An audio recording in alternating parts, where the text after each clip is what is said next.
하나님은 선하신 분이십니다. 시편의 기자는 하나님의 선하심과 그 인자하심이 영원하다 하고 노래를 했습니다. 하나님이 주시는 모든 것은 선한 것임을 믿습니다.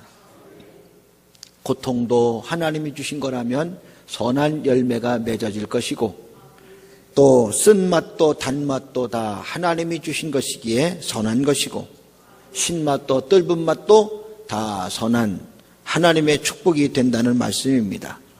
왜냐하면 선하신 하나님이 주셨기 때문입니다. 그러므로 인간이 하나님이 주신 이 선한 것을 너무 지나치게 남용을 하고 나쁘게 사용함으로써 악한 문제가 생기고 부작용이 발생한다는 것을 기억하면서 하나님이 주신 이 선한 것을 적당하게 사용함으로써 우리에게 유익한 삶을 이룰 수 있어야 되겠습니다. 그렇다면 선하다는 것이 무엇일까? 선하다는 것은 가장 내게 필요한 것을 말합니다. 아무리 좋은 것도 내게 필요치 않은 거라면, 그것이 좋은 거랄지라도 내가 가지고 있을 때 문제가 된다면 그것은 선한 게 될 수 없는 거죠. 가장 내게 필요한 것이 선한 겁니다. 나의 부족을 채울 수 있는 것이 선한 것이다 말할 수 있습니다.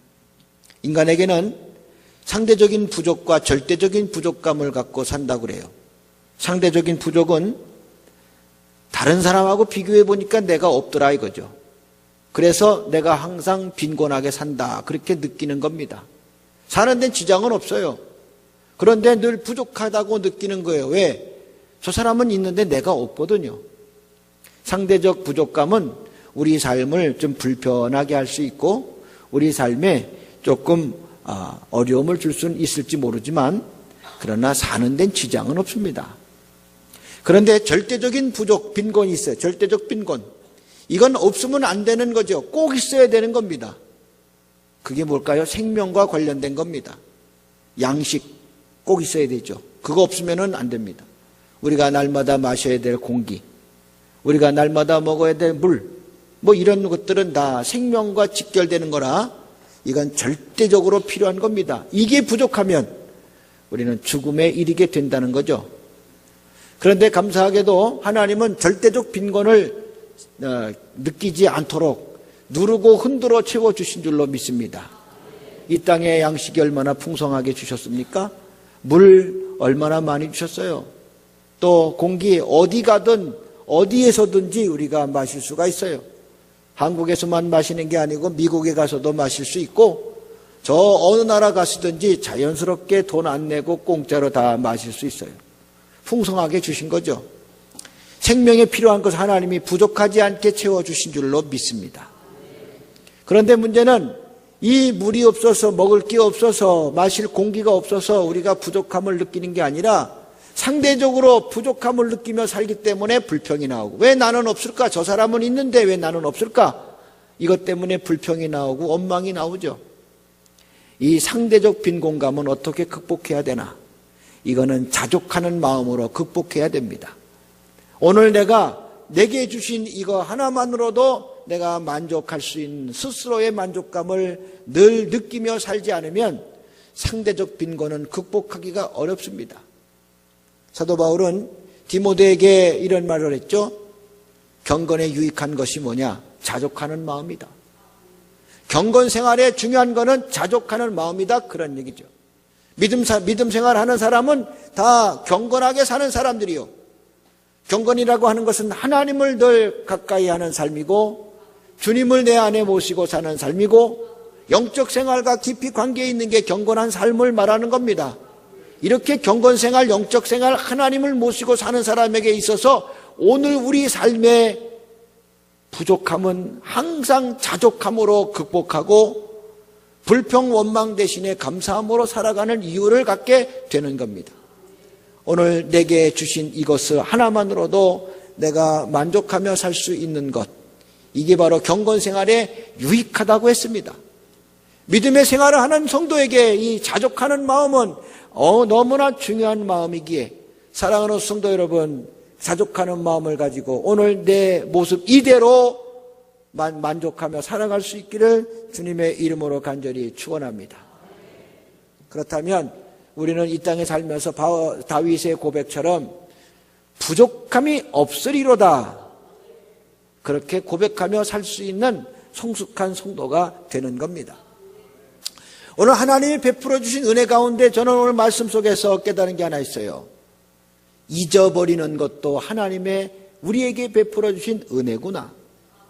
망각이라고 하는 것, 잊혀진다는 것, 이것이 은혜라는 겁니다. 왜 그럴까요? 생각해 보십시오. 우리가 만약에 잊지 않고 산다면 우리 사는 게 지옥 같을 거예요. 살면서 고통스럽고 힘든 일을 경험하지 않은 사람이 어디 있습니까? 어떤 경우는 정말 끔찍한 일들을 경험하게 될 때가 있어요. 부모에게 있어서 아들, 딸이 먼저 부모를 앞섰을 때 부모의 마음에 그 끔찍한 충격은 말할 수가 없는 거죠. 생각지 않았던 그런 일들로 나를 괴롭게 하고 어렵게 할 때 정말 생각하고 싶지 않은 그런 일들이 가득하게 되죠. 그런데 그런 일들이 평생토록 생생하게 기억에 떠오르고 생생하게 생각이 난다면 그게 사는 게 지옥이 다른 게 있겠습니까? 근데 감사하게도 하나님은 있는 은혜를 주셨어요. 그래서 그런 충격적인 사건들을 경험했지만 세월이 지나면서 점점점 잊혀져 가니까 그 당했을 당시의 아픔은 점점점 약해져 가고, 이제는 세월이 길게 지나면 그 흔적이 조금이라도 남겠지만, 그러나 그것 때문에 삶이 지장을 받고 생활에 어려움을 겪는 일은 없다는 거죠. 그러니까 잊혀질 수 있다는 거, 망각할 수 있다는 거, 그것은 큰 은혜가 아닐 수 없습니다. 장기 목회하시는 목사님들 보면 존경스럽습니다. 어떻게 한 교회에서 그렇게 수십 년을 목회할 수 있을까? 장기 목회하시는 목사님들의 어려움은, 제일 어려움은 설교일 겁니다. 똑같은 사람한테 똑같은 설교를 어찌 할 수 있겠어요? 그것도 1, 2년도 아니고 수십 년 동안 그런 설교를 한다는 건 쉽지 않아요. 그래서 그런 목사님들한테 설교의 비법을 물어보면 걱정할 거 없답니다. 우리 교인들은 오늘 설교하면 그날로 다 잊어버리기 때문에, 그래서 아무런 걱정이 없어.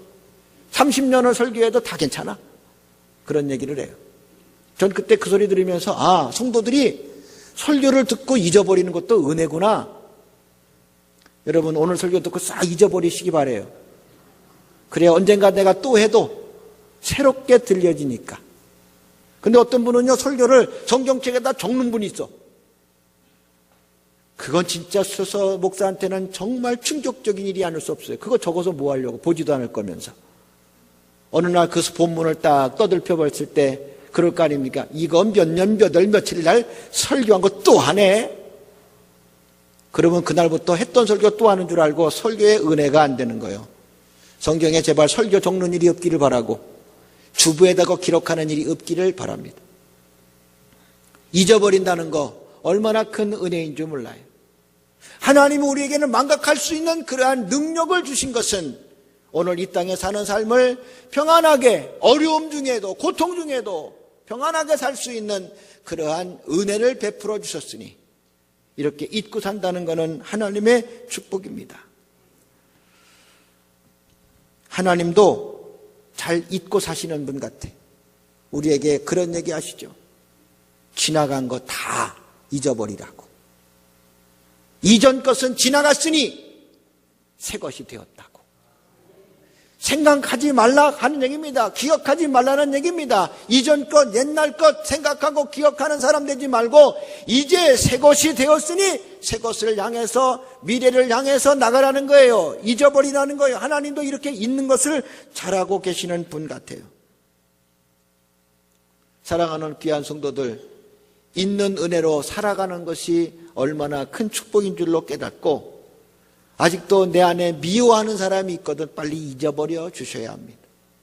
아직도 내 안에 그렇게 내가 원망하는 사람이 있거든 빨리 잊어야 됩니다. 나한테 가해했던 사람이 있잖아요. 나한테 어렵게 한 사람이 있잖아요. 생각만 하도 꿈에 나타날까 정말 치가 떨리는 사람이 있을 거 아니에요. 그거 빨리 그 사람 잊어버려야지. 그거 끝까지 생각하면 내 평생에 우울증 생겨 그늘 속에서 그늘지게 살아. 나를 고통스럽고 힘들게 하는 거예요. 그런 사람이 있거나 그런 사건이 있거든 빨리 있는 성도가 되셔서 그 은혜 속에 잊어버리는 망각의 은혜로 사시기를 바랍니다. 그래서 예수님도 베드로 잘 못했잖아요. 3번이나 부인했잖아. 3번 부인할 정도가 아니야. 저주까지 했단 말이에요.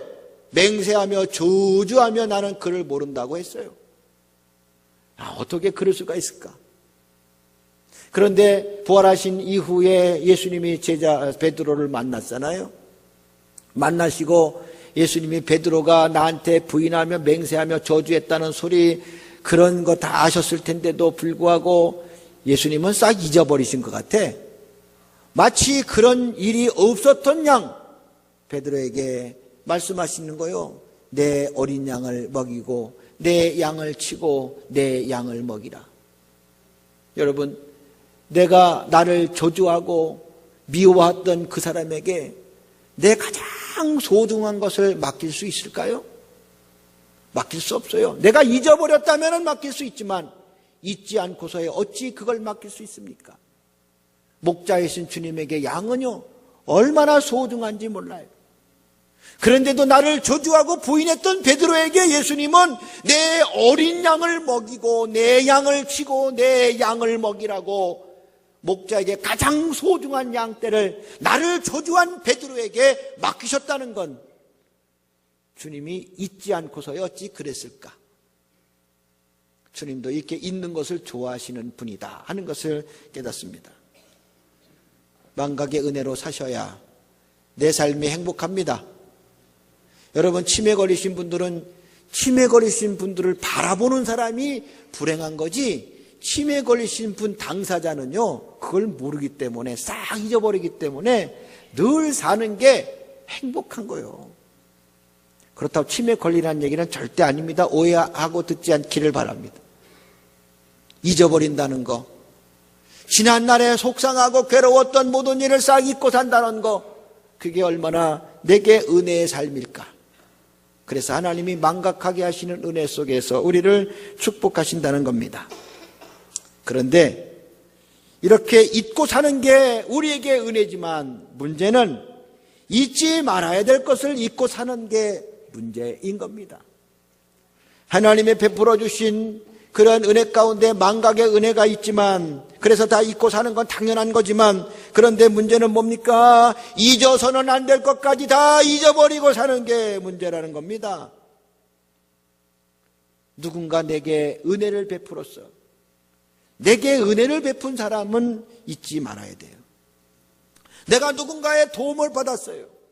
내게 도움을 준 사람은 내가 잊지 말아야 됩니다. 왜?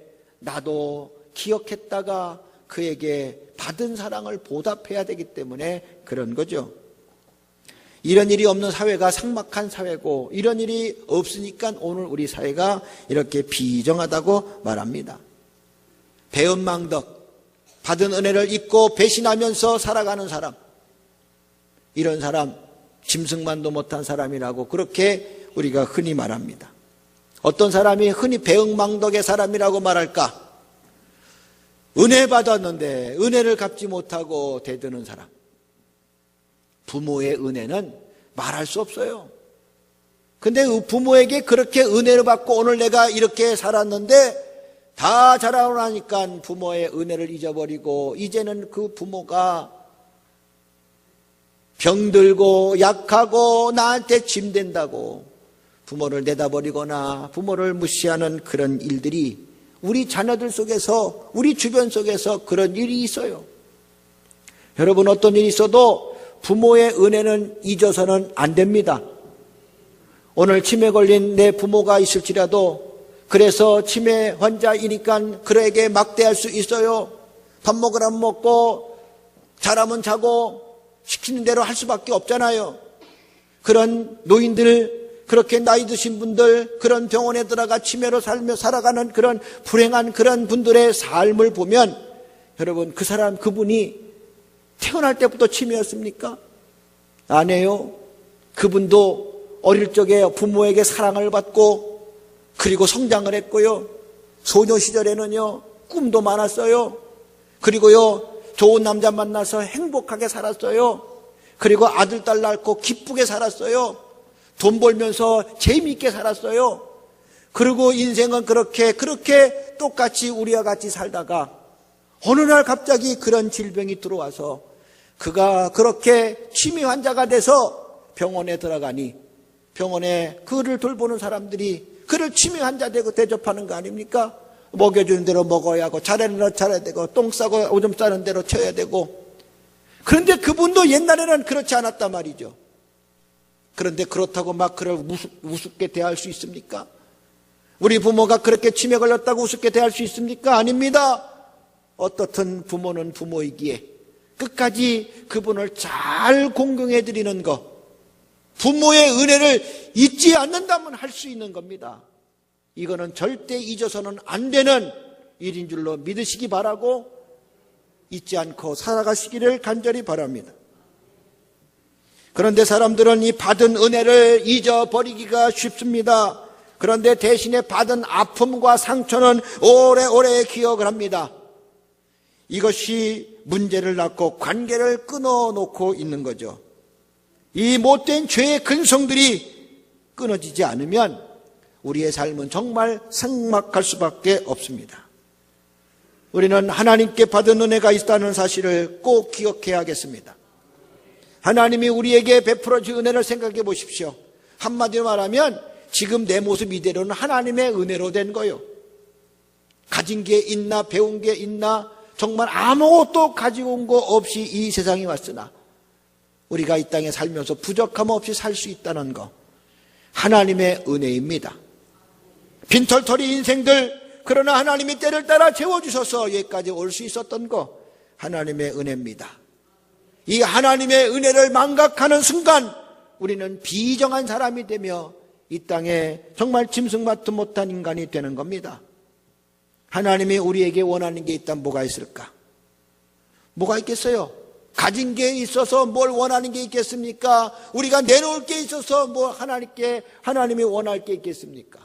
가진 게 있다면 하나님이 더 많으시고 아는 게 있다면 하나님 더 많으실 텐데 아무것도 없는 빈털터리 거지 같은 인생에게 하나님이 뭘 원하겠어요? 그러나 하나님이 원하는 게 한 가지 있어요. 내가 네게 베푼 은혜는 잊지 말아달라. 오늘 본문에 하나님이 그런 소원을 말씀하고 계십니다. 2절 말씀, 내 영혼아 여호와를 송축하며 그의 모든 은택을 잊지 말지어다. 잊지 말라. 내게 베푼 은택을, 내게 베풀어진 모든 은택을 잊지 마라. 잊지 말라. 간절하게 부탁하고 요구하고 계시는 하나님의 소원을 들을 수가 있습니다. 하나님은 끊임없이 인간들을 구원하여 주시는 분입니다. 우리가 잊지 말아야 될 하나님의 은혜 가운데 가장 중요한 은혜는 구원의 은혜입니다. 구원의 은혜, 우리를 건져내신 은혜, 그 은혜로 오늘도 하나님 앞에 감사하며 살아가는 성도가 되시기를 바랍니다. 잊지 말라는 거예요. 그래서 하나님은 잊지 말라고 우리들에게 기념비를 세우실 때가 가끔씩 있어요. 이스라엘 백성들이 요단강을 건널 때 12돌을 세우라고 했어요. 12돌을 강가에 세워놓고 건너가게 하신 것, 기념하라는 거죠. 이 강을 건너 가나안에 들어가게 하시는 하나님의 구원의 역사를 기념하라는 겁니다. 누구에게 기념하라고 합니까? 그 백성들에게 맞습니다. 그러나 더 나가서 그 후손들까지 하나님이 행하신 구원의 역사를 기억하라고 기념비를 세우셔서 하나님이 행하신 일들을 기억하라는 말씀을 담고 있습니다. 그 시대 하나님의 은혜를 경험한 사람들이야 잊을 수 없을지 모르지만 그러나 그 후손들까지 그게 이어지기는 어렵습니다. 그런데 기념비를 세워놓고 한다면 이제 저 기념비가 뭐냐고 물을 거 아니요? 자녀 후손들이. 그러면 그때 이야기를 해주는 거. 이거는 요단강을 건널 때 하나님이 이 강을 다 막아주시고 우리를 건너게 하신 거룩한 하나님의 구원 역사를 담고 그걸 기념하려고 세운 비석이다. 그러면 후손들이 하나님이 그렇게 은혜를 베풀었구나 하고 기억하게 되고 또 그 자녀들이 또 그렇게 알려줘서 대대로 이어지면 하나님의 구원 역사가 자녀손 대대로 이어가게 된다는 말씀이죠. 기념비는 기억하라고 세운 거지 숭배하라고 세운 게 절대 아니라는 사실을 알아야 합니다. 예수님께서 십자가에 못 박히시기 전날 밤 제자들을 다 불러놓고 성찬 예식을 행하셨어요.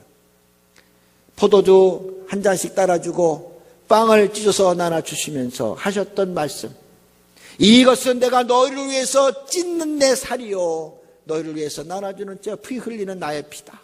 이거 먹고 마시면서 내가 너희를 위해 피 흘리고 살을 찢은 것을 기념해라. 성찬 예식은 예수님의 구속 사건을 기념하라고 제정하신 그런 거룩한 예식입니다. 성찬 예식은 예수님의 구속의 사건을 잊지 말라는 뜻이 담겨 있음을 기억하고 매번 성찬 예식할 때마다 우리는 주님의 피의 사건을 감사하며 살아가는 성도가 되어야 합니다. 십자가는 숭배의 대상이 아니에요. 십자가는 나 위해서 피 흘려주신 예수 그리스도의 구속의 사건, 내 죄를 대신 짊어진 대속의 사건의 상징이 십자가예요. 십자가를 보면서 주께서 나를 위해 저렇게 피 흘려주셨구나, 이 사실을 기억하고 기념하면서 살라고 십자가가 이렇게 높이 세워지게 된 겁니다. 저거 볼 때마다 주님의 대속의 사건을 기억하고 그래서 베풀어 주신 은혜에 감사하며 살아가는 자가 되라는 겁니다.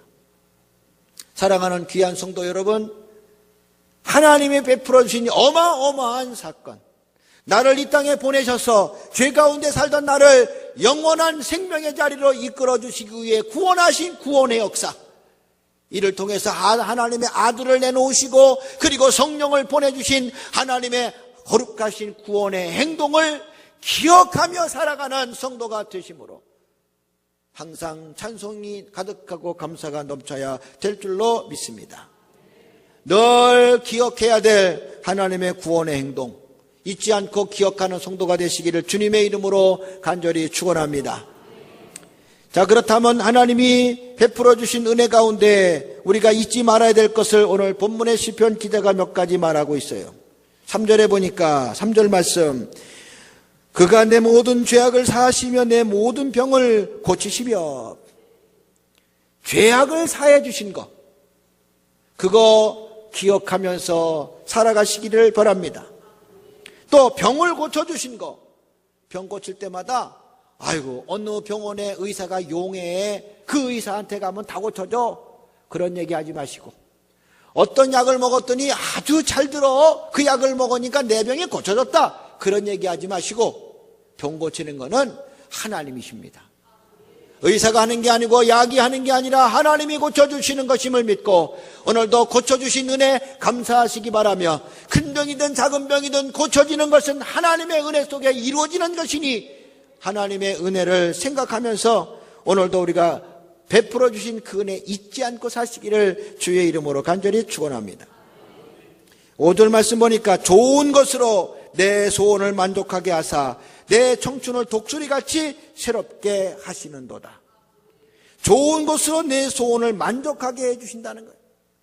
우리의 삶의 만족함이 하나님으로부터 채워지는 줄로 믿습니다. 좋은 것, 내게 필요한 것, 내가 꼭 가져야 될 것, 이것들을 가지고 나를 만족해 하시는 하나님, 그것을 기억하며 살아가라는 말씀입니다. 그게 하나님, 기억해야 될 하나님의 은택입니다. 6절 말씀, 여호와께서 공의로운 일을 행하시며 억압당하는 모든 자를 위하여 심판하시도다. 억울한 사람들에게 하나님 억울함을 풀어주시는 것, 그런 은혜 속에서 우리는 살아가고 있음을 하나님께 감사하면서 기억하여 살아가야 될 줄로 믿습니다. 12절, 동이 소에 문 것 같이 우리의 죄가를 우리에게서 멀리 옮기셨으며 죄로부터 멀어지게 살도록 하신 것도 하나님이 베풀으신 은택입니다. 여러분, 시험에 들지 않고 악에서 떠나게 되는 것, 이게 하나님이 베풀어 주신 은택입니다. 이것 기억하면서 살아가는 성도가 되시기를 주님의 이름으로 간절히 축원합니다. 이 많은 이야기를 간단하게 한마디로 얘기한다면 우리의 삶 전반적인 걸쳐 하나님 베풀어신 은혜 없이는 안 된다는 것을 말합니다. 하나님 베풀어신 은혜가 어마어마하고 대단한 것으로만 생각하고 있는 사람이 있을지 몰라요. 그런데 오늘 내 모습, 이자 이 모습이 하나님의 은혜인 것을 고백하면서 살아가는 것, 그걸 잊지 않는 자가 바로 성도의 삶이 된다는 겁니다. 저는 한 10여 년 전에 교도소에서 아버지 학교를 개최할 때 제가 조장으로 일했던 적이 있습니다. 교도소에서 아버지 학교를 개최하던 날, 첫날 자기소개하는 이 수감자들의 이야기를 들었습니다.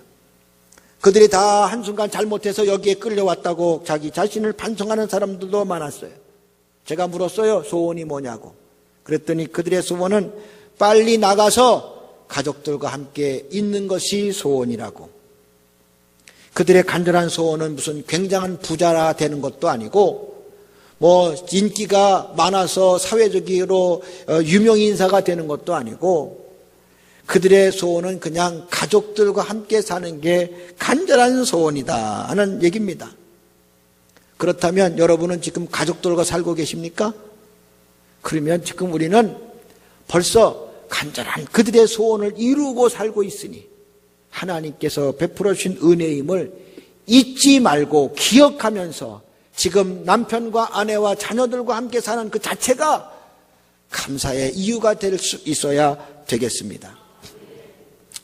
평범하게 살아가는 일상에서 우리는 하나님의 은혜임을 기억하라는 겁니다. 굉장한 일, 엄청난 일들이 내게 주어져 있기에 그래서 하나님의 은혜라고 생각하지 말고 그냥 이렇게 사는 것, 남편과 같이 사는 것, 아내와 같이 사는 것, 부모와 자녀가 같이 사는 것 지겹게 생각하지 마시고 이게 바로 은혜다 기억하며 살아가는 성도가 되시기를 간절히 바랍니다. 병원에 누워있는 중증 환자들, 아무리 불러도 대답 없고 반응 없는 저들, 그런데 어느 날 불렀는데 반응을 했어. 그 반응은 눈을 껌뻑거렸단 얘기요. 눈을 껌뻑거렸을 때 그 기쁨이 얼마나 컸을까. 야, 눈 껌뻑한 게 감사라는 거요. 여러분 하루에 눈 몇 번이나 껌뻑거리세요? 한 10,000번 정도 한다네. 10,000번 정도. 그러면 10,000번 정도의 은혜가 있다는 사실을 기억하며 살아가야 되는 거예요.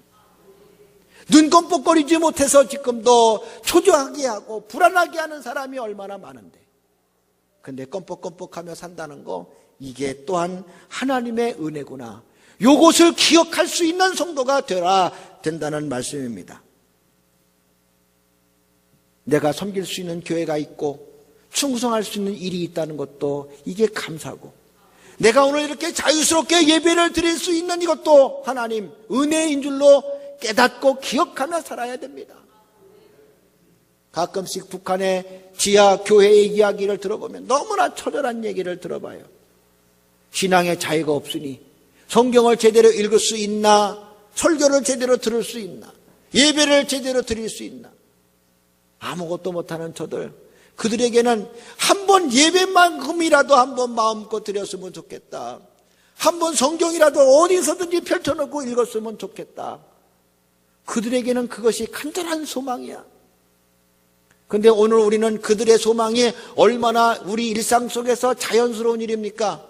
오히려 예배드리라고 그러면 자꾸 부담된다고 그런 소리만 하지, 성경 읽고 기도하라고 그러면 자꾸 부담된다는 소리만 하지.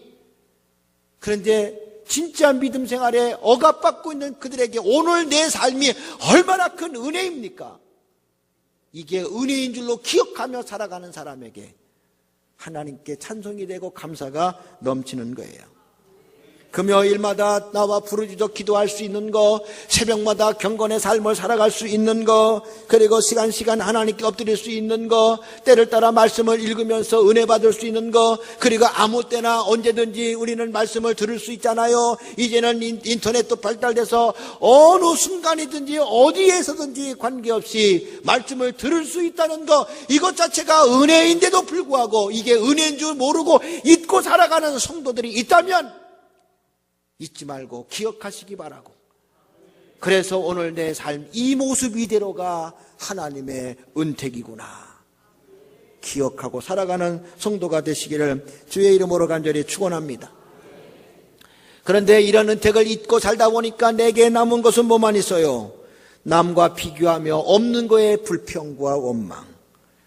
하나님이 풀어주신 은혜가 이렇게 있음에도 불구하고 없는 것 때문에 오늘도 나는 그런 상대적 빈곤감, 허탈함에 빠져서 원망하고 불평하고 있는 삶이 된다면 이제 이후로는 늘 그 은택을 잊지 않고 살아가는 성도가 되시기를 주님의 이름으로 간절히 축원합니다.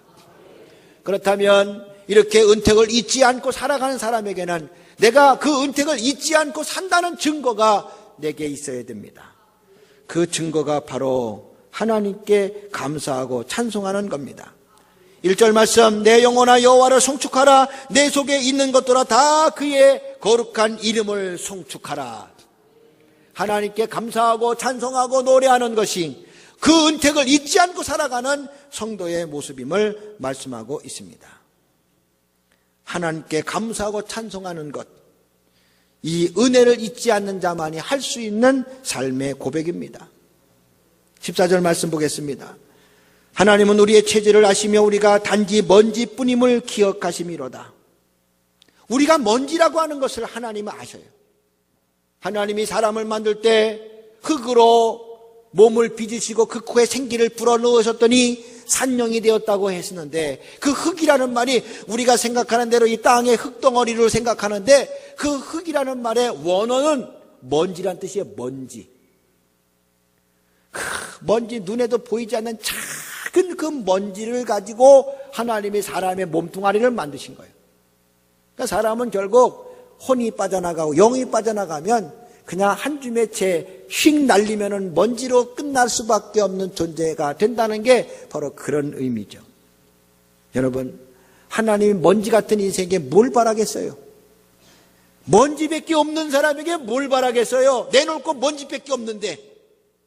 그런데 하나님이 이 먼지 같은 인생에게 바라는 게 하나 있어. 뭐냐? 하나님을 찬송해라.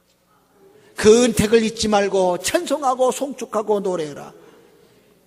사랑하는 귀한 성도들, 오늘도 받은 은혜가 있으니 기억하시고 잊지 않고, 그래서 찬송하고 감사하며 노래하며 내가 받은 은혜가 이렇게 많고 너무나 넘친다는 사실을 세상의 많은 사람들에게 알려주고 증거하고 간증함으로써 하나님의 은택을 잊지 않고 산다고 하는 이 분명한 신앙 고백을 갖고 일평생 찬송하는 성도가 되기를 주님의 이름으로 간절히 축원합니다. 할렐루야. 은혜 주신 하나님께 박수합니다.